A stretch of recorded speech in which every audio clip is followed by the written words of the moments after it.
തിരുവനന്തപുരം പൊടിയക്കാലയിലെ തങ്കപ്പൻ കാണിയുടെ ജീവിതം തകർത്തത് ഒരു കാട്ടുപോത്താണ്.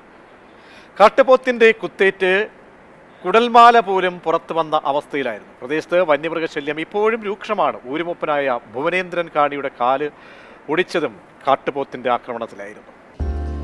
പശ്ചിമഘട്ടത്തിന്റെ താഴ്വാരം, പേപ്പാറ ഡാമിന്റെ വൃഷ്ടി പ്രദേശം, സുന്ദരമായ ഒരു മലയോര ഗ്രാമം, അതാണ് പൊടിയക്കാല.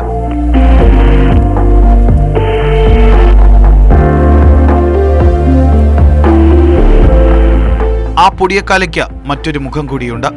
പേടിപ്പെടുത്തുന്ന ഒരു മുഖം. വന്യമൃഗശല്യം കാരണം രാവും പകലും പുറത്തിറങ്ങാൻ പറ്റാത്ത ഒരു ജനതയുടെ അവസ്ഥ. വന്യമൃഗങ്ങളുടെ കാൽപെരുമാറ്റം സൃഷ്ടിക്കുന്ന നെഞ്ചെടുപ്പിലാണ് ഊര് നിവാസികൾ.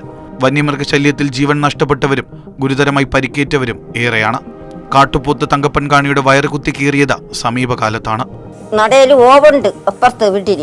നടയിൽ ഓവുള്ളതിനെ കൊണ്ട് വെള്ളം കോരി തേലേക്ക് അടുപ്പി വയ്ക്കാൻ ചെന്നപ്പോഴാണ് ഇത് കാട്ടുപോത്ത് കുത്തിയത്. പിന്നെ പെരുക്കില്ലേ ഇതുവരെ കുത്തിയത്, എന്താ കണ്ടില്ലേ എന്താ മുറിവ് കിടക്കണം. അത്രയും കാട്ടുപോത്ത് വരുമ്പോൾ ലൈറ്റ് അടിക്ക് പോകും, പക്ഷെ ആന പോകില്ല. വെളുപ്പിലെ ഞാൻ വെട്ടാൻ വേണ്ടി പോയപ്പോഴത്തേക്കും ഒരു 7 വലുതും ഒരു ചെറുതും.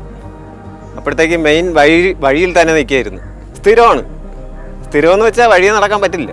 പ്രധാനമായിട്ടും കാട്ടുപോത്ത്, ആന, പന്നി, അങ്ങനെയുള്ള മൃഗങ്ങൾ. ഫെൻസിങ് ഇട്ടിട്ട് അവർ ഇതുവരെയായിട്ടും എർത്തോലും ഇങ്ങോട്ട് വന്നിട്ടില്ല. ഫെൻസിങ് നോക്കാനാ ഒന്നിനും ഒരാളും ഇതുവരെയായിട്ടും തിരിഞ്ഞു നോക്കിയിട്ടില്ല.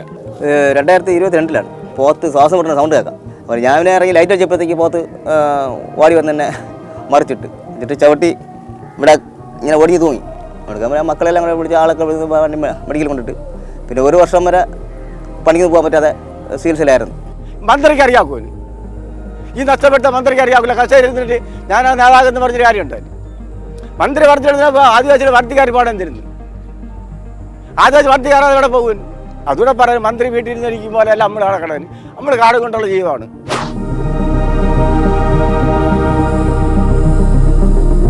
ഊരുകളിൽ നിന്ന് ജോലികൾക്കായും പഠനത്തിനായും പുറത്തു പോകുന്നവർ ഇരുട്ടി വീഴും മുമ്പേ ഊരിലേക്ക് മടങ്ങിയെത്തേണ്ട അവസ്ഥയാണ്. ഇരുട്ടി കഴിഞ്ഞാൽ വഴിമധ്യേ കാട്ടാനകളും കാട്ടുപോത്തുകളും ഇറങ്ങി നിൽക്കാം. ആകെ പേടിയാണ്. Jibin JB, Mathrubhumi news, Thiruvananthapuram.